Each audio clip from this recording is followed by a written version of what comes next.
Do you remember the first album you ever owned? I sure do. It was Billy Piper. But the first rock album I ever owned was Linkin Park's Hybrid Theory. The days where new metal was the in thing. Bands like Korn, Slipknot, Limp Bizkit, System of a Down, they were the in bands. New metal at the time was my genre. I loved all the music.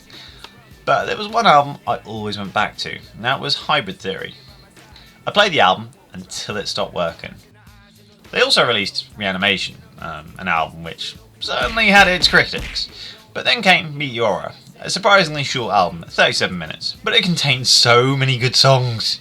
Linkin Park's taste has always been developing, and even though they weren't always heavy and in your face in the later years, they always made something special throughout their career, and they had a song suitable for every type of fan. But then on the 20th of July 2017, something terrible happened. Canned dog food. Let's hope for the best, World. I just jinxed myself and I'm gonna die. Linkin Park frontman Chester Bennington appeared to be in good spirits just 36 hours before his death. Talita Bennington shared the final video clip recorded of her husband, which shows him laughing with his kids while trying to guess jelly bean flavors. Go. She wrote, "My next tweet is the most personal tweet I have ever done. I am showing this so that you know that depression doesn't have a face or a mood." A moment that no one could see coming. There had been a lot of legends who had died in the past, but this one affected everyone. One of the few musicians in the world I would swap anything for to have them back. And it's now been 5 years since it happened, so I'd like to pay my own respects to the band by putting together a list of my favourite Linkin Park songs since it all began. But before I start, let's just make some simple rules. Number 1, I will only pick 2 songs per album, otherwise this list is just going to be Hybrid Theory and Meteora. Number 2, there are no Jay-Z covers. No offence to anyone who likes these covers, but let's be honest, the originals are just better. Number 3, I will not use 7 or 8 particular songs that have been overplayed on the radio, Kerrang, movies, and just generally played to death anywhere near me. So these songs are One Step Closer, In the End, Faint, Numb, What I've Done, Bleed It Out, and New Divide. It's a shame because I really love One Step Closer and it would have been on the list if not for this. All the rest are good pickings though, so don't be surprised if one of your songs doesn't make it on the list. Okay, here we go.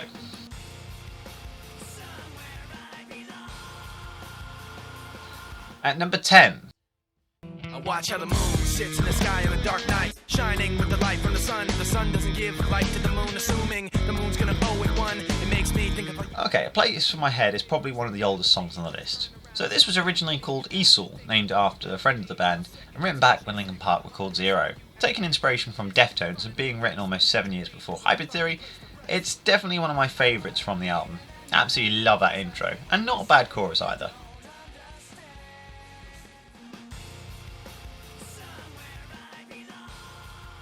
Number 9.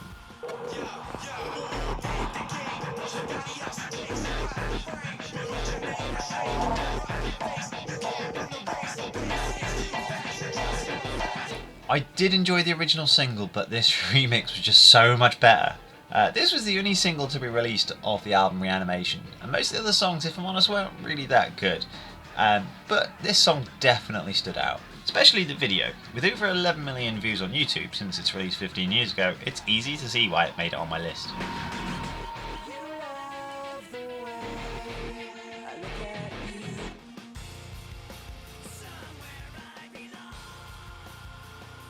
Number 8.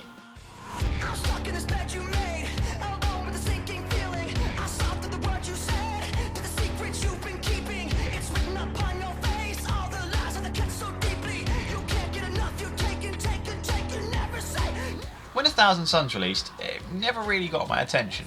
It would be quite a few years later that I finally listened, and boy, this song stood out. It lacks a lot of the metal elements I'm used to hearing, but more than makes up for it with plenty of screaming. Mike Shinoda said in an interview with NME that they were having trouble with the lyrics for Blackout, so he approached their music producer Rick Rubin for advice. He suggested this technique he used for Johnny Cash and Neil Young, which basically means you get up on the mic and let the words flow. Going in there and actually doing it was terrifying at first, but then the words just started coming out of nowhere. It was really surreal. It added a certain soul to the record, and without that, I think it would have been really rigid and digital. It's amazing how improvising can make so many good songs.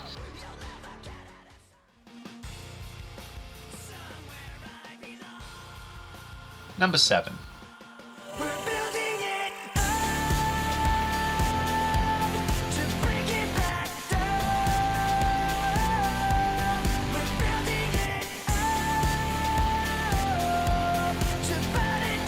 So I debated whether to add this track, as it did reach a lot of commercial success, but surprisingly, not many of my friends know this song, or ever really seem to play it. Being released almost 10 years ago, the song has gone on to sell 2 million copies in America, and making it their 8th single to be certified double platinum.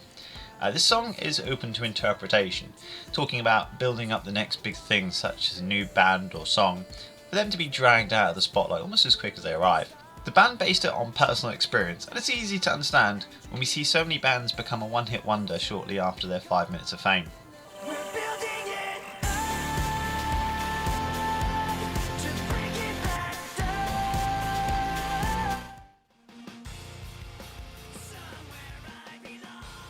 Number 6.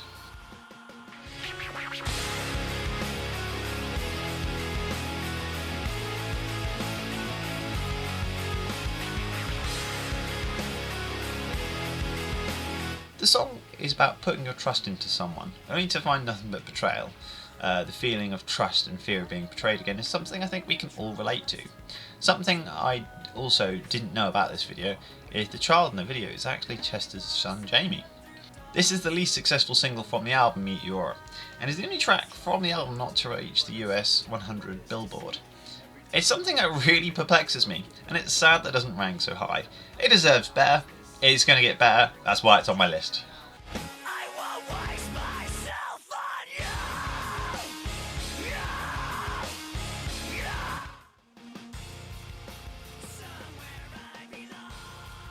Number 5.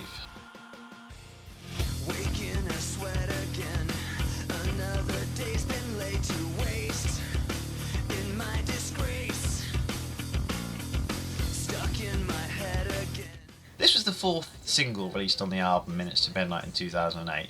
Being one of the heaviest songs in the album, it's no surprise that I love it so much. Plenty of catchy guitar riffs, and oh my god, can Chester hold a chord. Interestingly, on the day of recording, Mike Shinoda had only just shown the lyrics to Chester shortly before they were about to record. Chester knew he had to scream, "Put me out of my misery," but he didn't know how long the measure was for, so he basically held the note for as long as he physically could.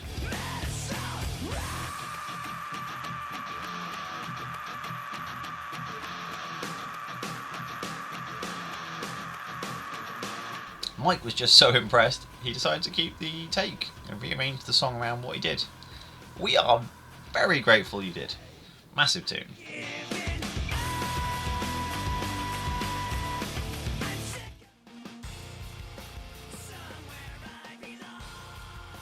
Number 4. I don't like my mind right now. Stacking up problems that are so unnecessary. Wish that I could slow things down. I wanna let go, but there's comfort in them. I don't know what it is about this song, but every time I hear it, I automatically want to sing along. A song about being overwhelmed, facing internal problems and hiding your burdens?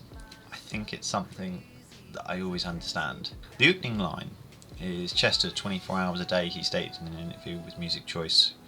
Most of my problems are problems I cause myself. That's what the song's about. Time when you consciously look at that. Once you acknowledge what it is, you can separate yourself from it and do something about it, as opposed to being just in it. The song received negative reviews from both critics and fans, which is a little unfair, feeling that it sold themselves out to be more like 21 Pilots and more pop orientated.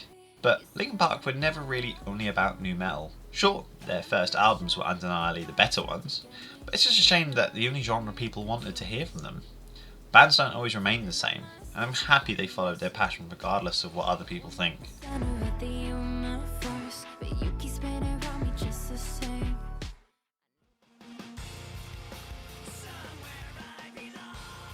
Number 3.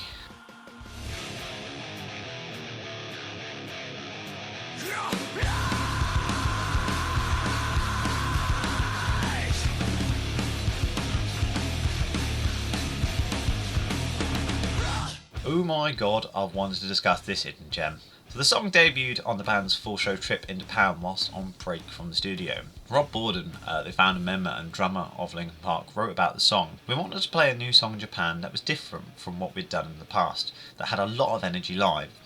We had a very specific idea of the thing that we wanted to play, but we didn't have the type of song yet. Being able to rehearse and record at the same time enabled us to create the song QWERTY, which is the song we ended up playing. After trying to mould a song we had already written into the right one for the show, which didn't work, we decided to write a brand new song 3 days before leaving. An hour before one of the last rehearsals, we stopped working on the song named Gretchen and decided to start a new song based on an idea that Phoenix had brought in.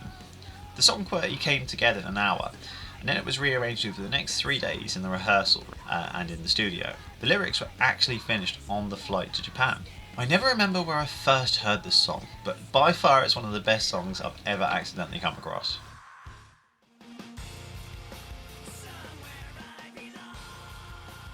Number 2.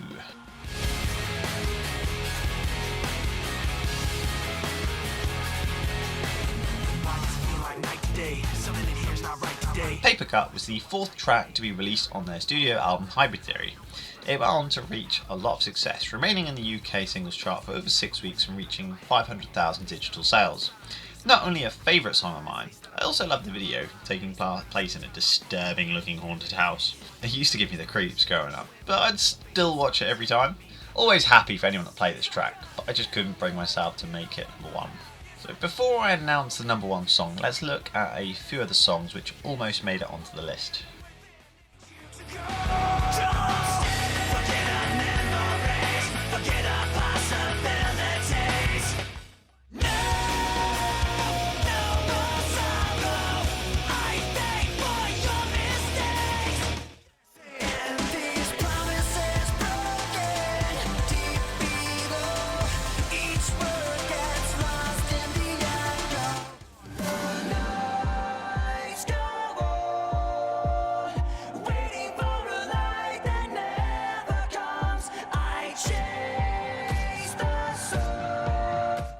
And sorry if I haven't mentioned any from the Hunting Party, it's just not the album for me. Now before I move on to number 1, there is just one more song I'd highly recommend for you to spend a couple of minutes of your time listening to.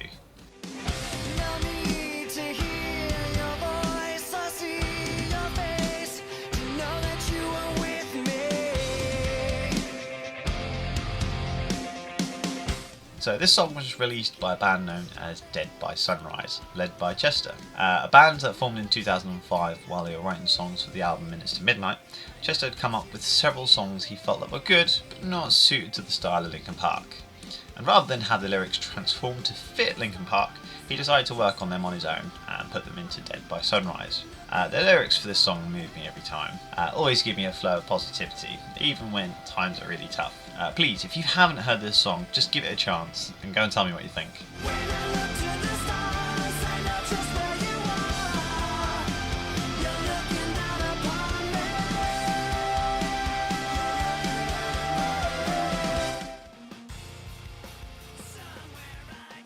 And finally, number 1. Should have stayed. Were the signs I ignored?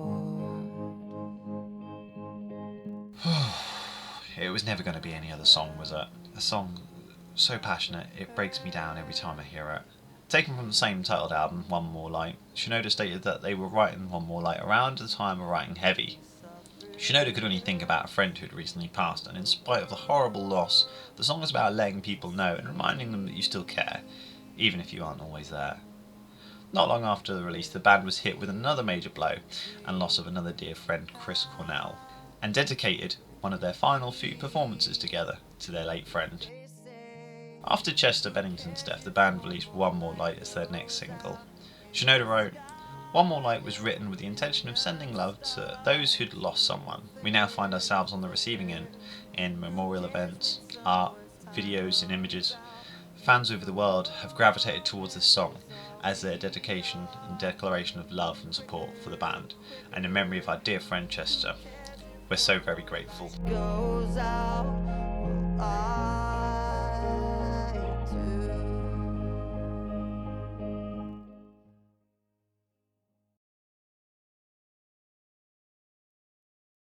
I'm sure there are a few songs that you would have loved to have seen on this list, but it was nice to mix things up and try and make something not using their biggest hits and songs that everyone else would normally have in their top 10. But let me know what you would have had in the list. Thanks for listening. See you around.